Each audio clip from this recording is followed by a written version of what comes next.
on the giants. And it came to pass, when there began many men upon the earth, that daughters were also born to them. Genesis 6:1. I think it here worthwhile to raise the question why, after the birth of Noah and his sons, our race increased to a degree of great populousness. But perhaps it is not difficult to explain the cause of this. For it always happens, if anything appears to be rare, that its contrary is found exceedingly numerous. Therefore, the good disposition of one displays the evil disposition of myriads, and the fact of those things which are done in accordance with art, and science, and virtue, and beauty, being few, shows how incalculable a number of things devoid of art and science, and of justice, and, in short, utterly worthless, lie concealed beneath. Do you not see that in the universe also, the sun, being one body, by his shining forth, dissipates the thick and dense darkness which is shed over earth and sea? With great propriety, therefore, the generation of the just Noah and his sons is represented as bringing into existence a great number of unjust persons.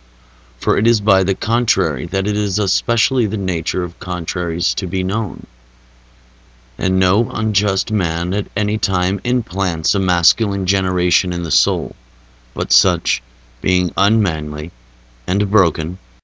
and effeminate in their minds, do naturally become the parents of female children, having planted no tree of virtue, the fruit of which must necessity have been beautiful and salutary, but only trees of wickedness and of the passions, the shoots of which are womanlike. On account of which fact these men said to have become the fathers of daughters, and that none of them is said to have begotten a son, for since the just Noah had made children, as being a man who followed reason, perfect, and upright, and masculine, so by this very fact the injustice of the multitude is proved to be altogether the parent of female children. For it is impossible that the same thing should be born of opposite parents, but they must necessarily have an opposite offspring. And when the angels of God saw the daughters of men that they were beautiful, they took unto themselves wives of all of them whom they chose. Genesis 6:2. Those beings whom other philosophers called demons, Moses calls angels, and those are souls hovering in the air. And let no one suppose that what is here stated is a fable, for it is necessarily true that the universe must be filled with living things in all parts, since every one of its primary and elementary portions contains an appropriate animals, and such are consistent with its nature,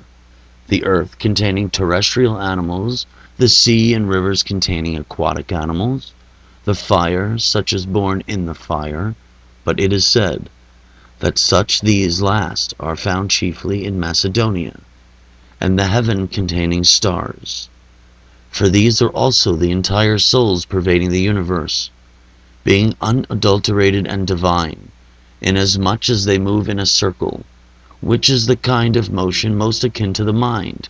for every one of them is the parent mind. It is therefore necessary that the air also should be full of living beings, and these beings are invisible to us, inasmuch as the air itself is not visible to mortal sight. But it does not follow, because our sight is incapable of perceiving the forms of souls. For that reason there are no souls in the air, but it follows of necessity that we must comprehend by the mind, in order that the like may be contemplated by like. Since, what shall we say? Must we not say that these animals, which are terrestrial or aquatic, live in air and spirit? What? Are not pestilential afflictions accustomed to exist in the air as tainted or corrupted, as if that were the cause of such assuming vitality? Again, when the air is free from all taint and innocent, such as it is especially wont to be when the north wind prevails, does not the imbibing of a purer air tend to a more vigorous and less lasting duration of life? It is then natural that the medium by which all other animals, whether aquatic or terrestrial, are verified should itself be empty and destitute of souls. On the contrary, even if all other animals were barren, the air by itself would be bound to the productive of life, having received from the great Creator the seeds of vitality by its especial favor. Some souls, therefore, have descended into bodies, and others have not thought worthy to approach any one of the portions of earth, and these, when hallowed and surrounded by the ministrations of the Father, the Creator has been accused to employ as handmaidens and servants in the administration of mortal affairs. And they, having descended into the body as into a river, at one time are carried away and swallowed up by the voracity of a most violent whirlpool, and, at another time, striving with all their power to resist its impetuosity,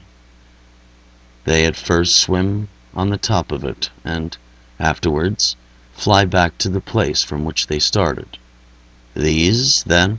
are the souls of those who have been taught some kind of sublime philosophy, meditating from beginning to end on dying as to the life of the body, in order to obtain the inheritance of the incorporeal and imperishable life, which is to be enjoyed in the presence of the uncreate and everlasting God. But those which are swallowed up in the whirlpool are the souls of the other men, who have disregarded wisdom, giving themselves up to the pursuit of unstable things, regulated by fortune alone, not one of which is referred to by the most excellent portion of us, the soul or the mind, but rather the dead corpse connected with us, that is, the body, or to things which are more lifeless than that, such as glory and money and offices and honors, and all other things which,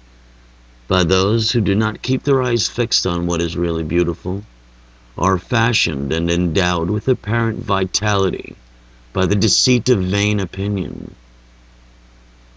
If, therefore, you consider that souls and demons and angels are things differing indeed in name, but not identical in reality, you will then be able to discard that most heavy burden, superstition. But as men in general speak of good and evil demons, and in like manner of good and evil souls, they also speak of angels, looking upon some as worthy of good appellation, and calling them ambassadors of man to God, and of God to man, and sacred and holy on account of his blameless and most excellent office. Others, again, you will not err if you look upon as unholy and unworthy of any address. And the expression used by the writer of the psalm in the following verse testifies the truth of my assertion, for he says, "He sent upon them the fury of his wrath, anger, and rage, and affliction, and he set evil angels among them." Psalms 77:49. These are the wicked who,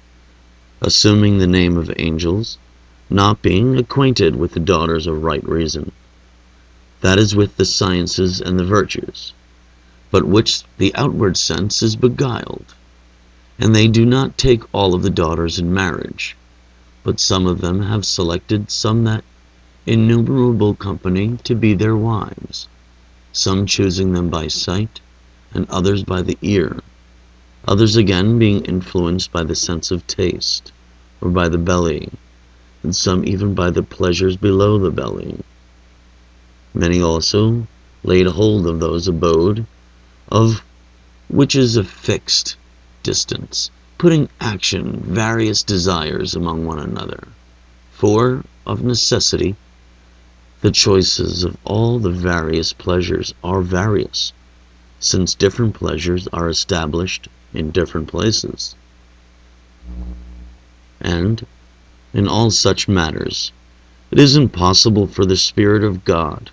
to remain and to pass all its time, as the lawgiver himself shows. For, says Moses, the Lord said, but they are unable to take firm hold of it and to keep it among them. For, almost immediately, it quits its former place and departs, rejecting those inhabitants who come over to it, and who live in defiance of law and justice, to whom it never would have come to it if it had not been for the sake of convicting those who choose what is disgraceful instead of what is good. But the Spirit of God is spoken of in one manner as being air, flowing upon the earth, bringing in a third element in addition to water, in reference to which Moses says, in his account of the creation of the world, the Spirit of God moved upon the face of the waters. Genesis 1, verse 2. Since the air, as it is very light, is raised and borne aloft, having water, as it were, for its foundation, and, in another manner, unalloyed knowledge is said to be so, which every wise human naturally partakes of. And Moses shows us this, when speaking of the Creator and making of the holy work of the Creator in these words, and God summoned Bezalel, and filled him with his Holy Spirit, and with wisdom, and understanding, and knowledge, to be able to devise every work. Exodus 31, verse 1. So that what the Spirit of God is very definitively described in these words. Such also is the Spirit of Moses, which came upon the 70 elders, for the sake of making them differ from, and be superior to the rest of the Israelites, who could not possibly be elders in real truth, unless they had partaken of that all-wise Spirit. For it is said, I will take my Spirit which is upon thee, and I will pour it upon the 70 elders. But think it not that this taking away could be by no means of cutting off or separation, but it is here, as in the case of an operation effected by fire, which can light 10,000 torches, without itself being diminished the least atom, or ceasing to remain as it was before. Something like this is also in the nature of knowledge. For though it has made all its pupils, and all who have become acquainted with it learned, still it is in no degree diminished itself, but very often it becomes improved, just as, they say, that fountains sometimes are being drained dry, for it is said that sometimes becomes sweeter by such a process. For continual association with others, engendering diligence and practice, gradually works out entire perfection. If then the individual spirit of Moses or any other creature was about to be distributed to so great a multitude of pupils, then if it were to be divided in such a number of small portions, it would be diminished. But now, the Spirit which is upon him is the wise, the divine, the indivisible, the undistributable, the good Spirit, the Spirit which is everywhere diffused, so as to fill the universe, which, while its benefits, it is not injured by having participation in giving to another, and if added to something else, either as to its understanding, or its knowledge, or its wisdom. On which account It is possible that the Spirit of God may remain in the soul, but that it should remain forever is impossible, as we have said, and we need wonder why. Since there is no other thing whatever, the possession of which is stable and lasting, but mortal affairs are continually wavering in the scale, and inclining first to one side, and then to the other, and liable at different times to different changes. And the greatest cause of our ignorance is the flesh, and our inseparable connection with the flesh.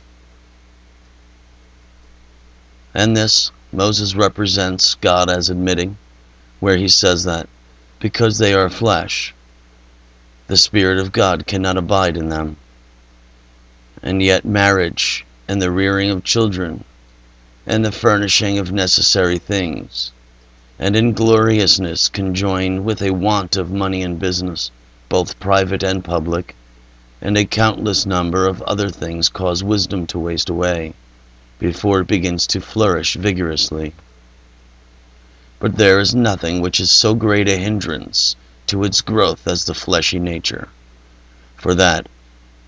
if it were the principle, and the most solid foundation of folly and ignorance, is laid down firmly, and then each of the aforenamed evils is built upon it.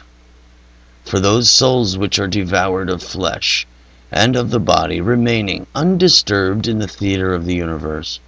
occupied in seeing and hearing divine things, of which an insatiable desire has seized them, enjoy a pleasure to which no one offers any interruption. But those which bear the heavy burden of flesh, weighed down and oppressed by it, are unable to look upon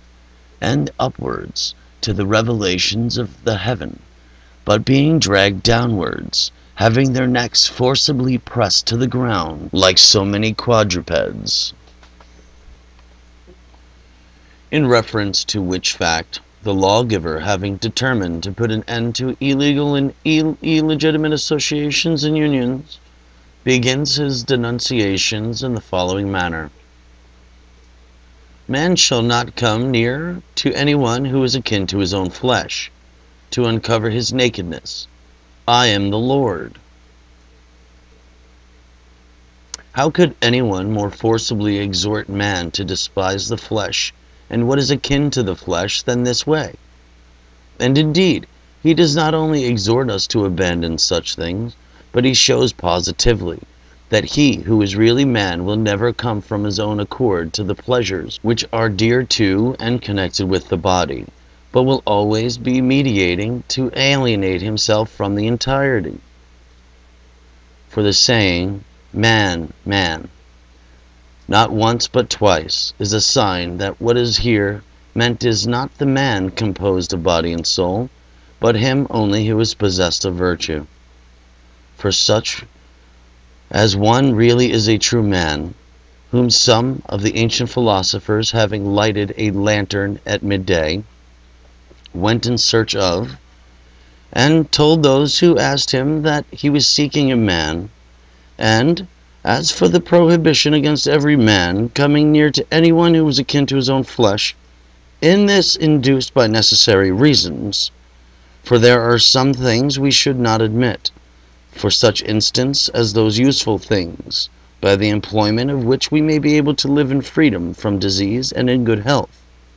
And there are other things which should be rejected, by which, when the appetites become inflamed, they burn up all goodness in one vast conflagration. Let not then our appetites rush eagerly in pursuit of all things that are pleasant to the flesh, for the pleasures are often untamable,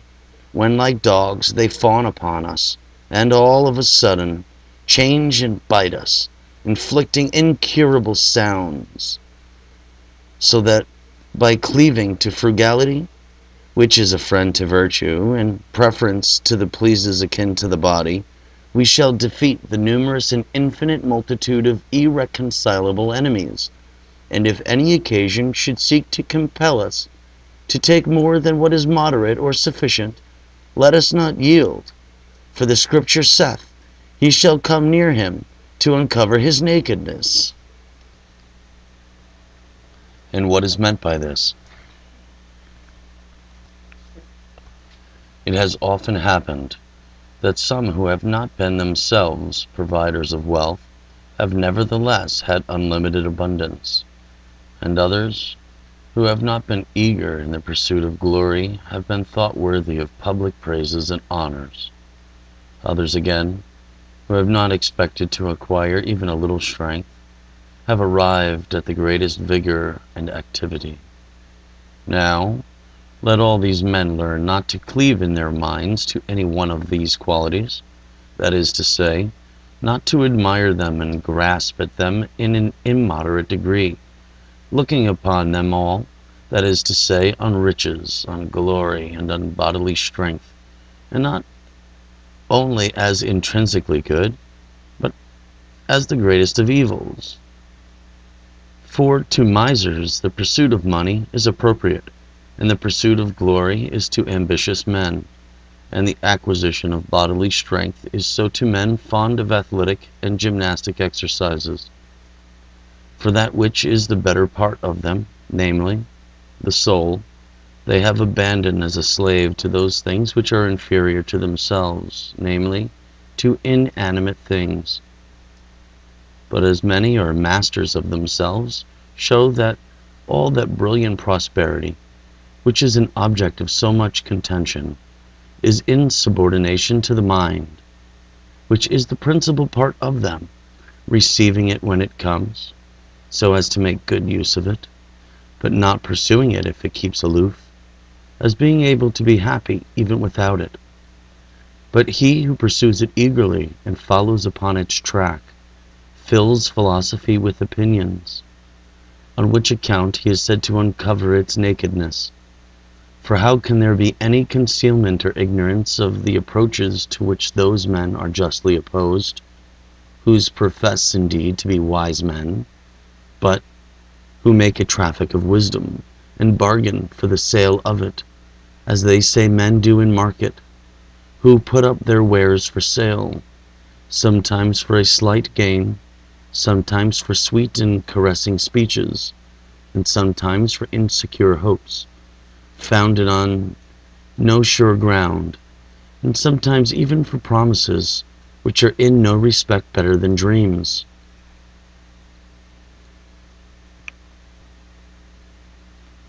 And the sentence which follows, "I am the Lord," is uttered with great beauty and with most excessive property. For, says the Lord,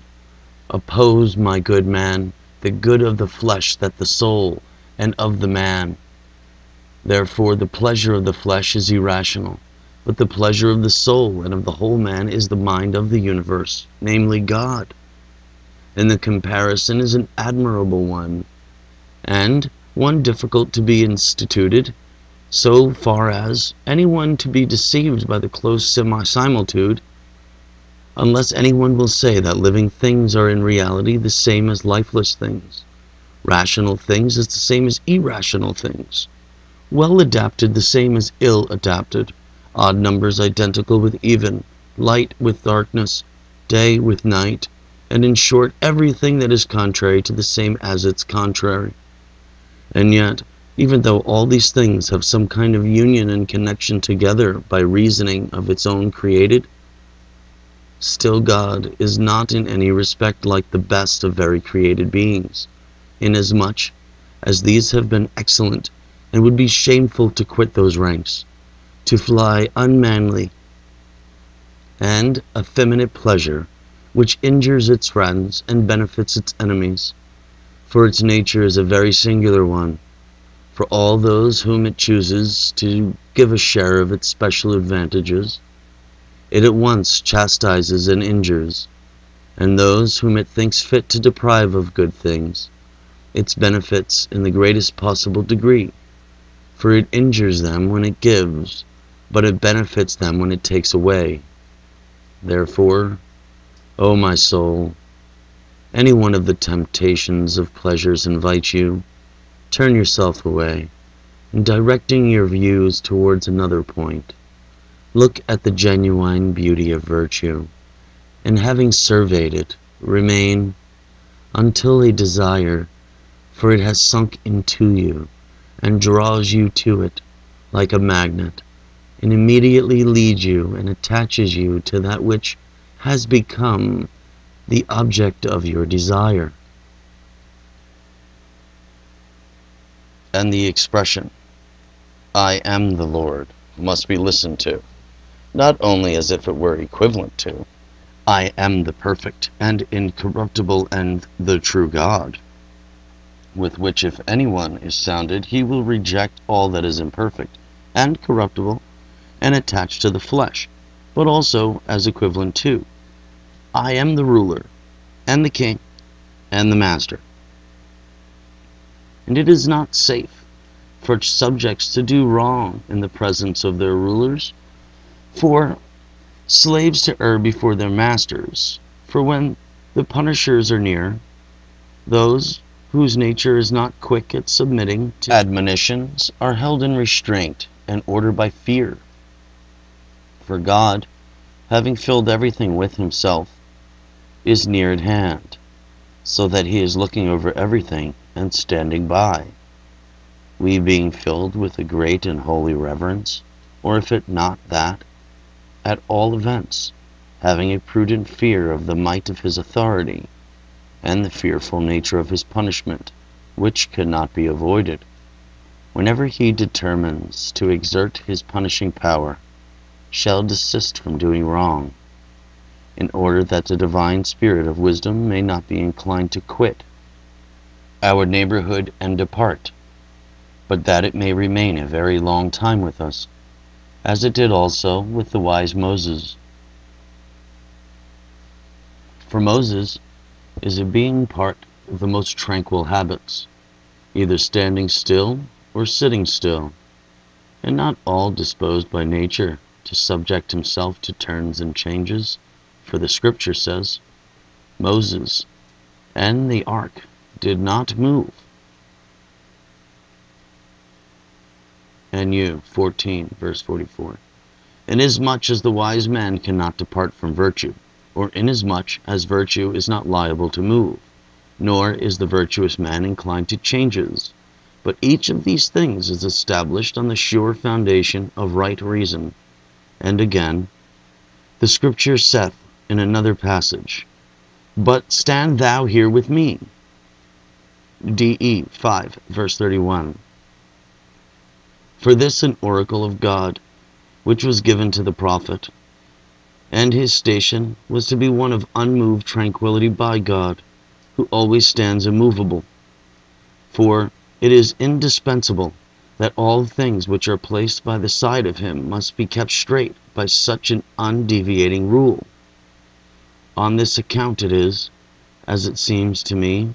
that excessive pride, named Jethro, marveling at his unvarying and always equal choice of what is wise, a choice which always looked at the same time in the same way, was perplexed, and put a question to his form, "Why dost thou sit by thyself?" Exodus 18:14. For anyone who considers the continual war raging among men in the middle of peace, and existing not merely among nations and countries and cities and among private houses, I might rather say between every individual man and the inexpressible and heavy storms which agitate the souls of men, which, by their evident impetuosity, throw it into confusion all the affairs of life, may very naturally wonder if in such a storm, if anyone can enjoy tranquility, and can feel it calm in such a billowy state of the stormy sea. You see that even the high priest, that is to say, reason, who might at all times remain and reside in the holy dwelling of God, has not free permission to approach them all the time, but once in each year. For whatever is associated with reason by utterance is not firm, because it is a twofold nature, But the safest conduct is to contemplate the living God by the soul alone, whose utterance of any voice, because he exists according to the indivisible unit.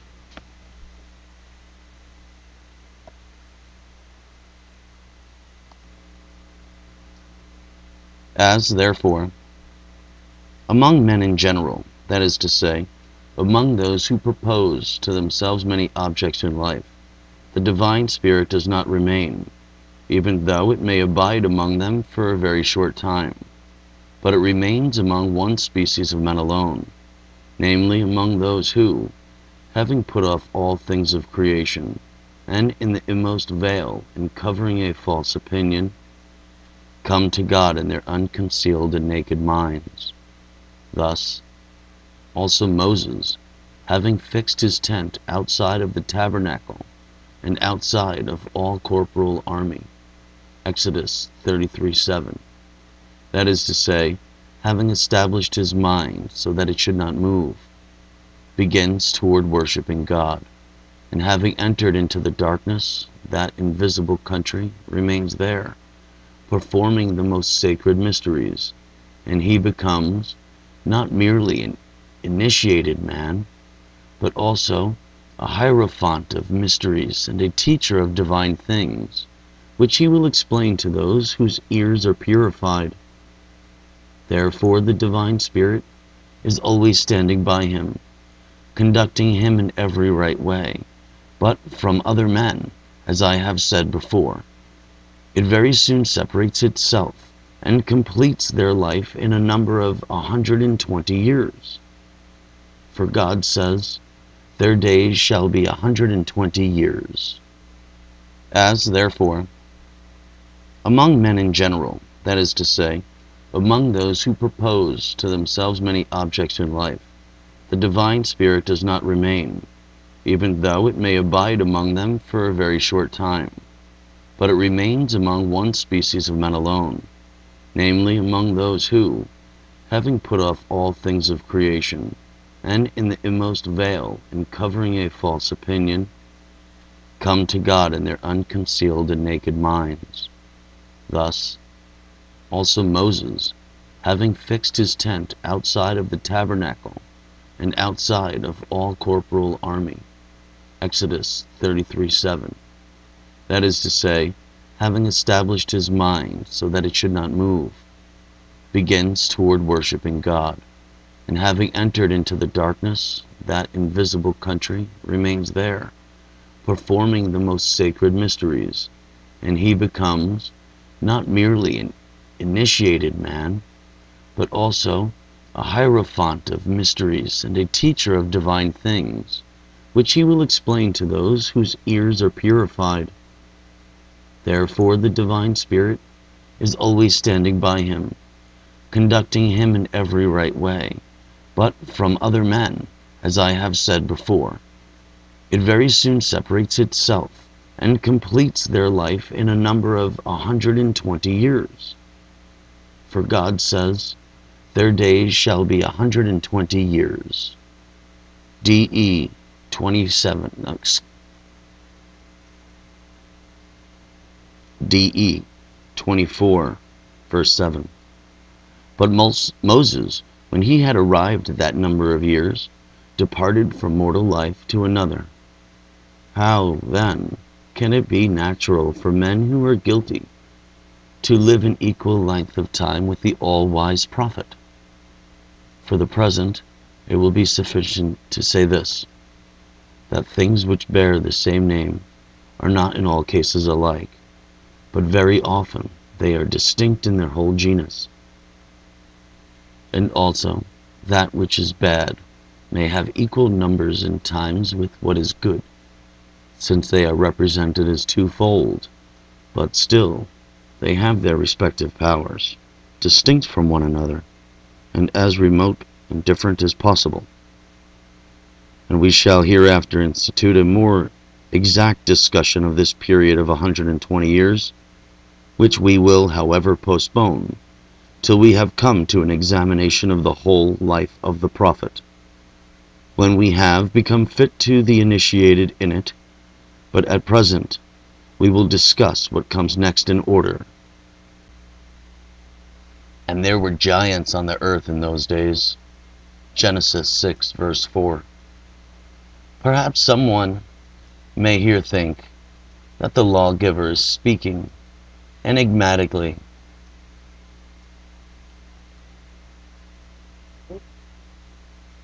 And alluding to the fables handed down by the poets about giants, though he is a man as far removed as possible from any invention of fables, and one who thinks fit only to walk in the paths of truth itself, in consequence of which principle he has banished from the Constitution, which he has established, those celebrated and beautiful arts of statuary and painting, because they, falsely imitating the nature of the truth, contrive deceits and snares in order, through the medium of the eyes, to beguile the souls which are liable to be easily won over.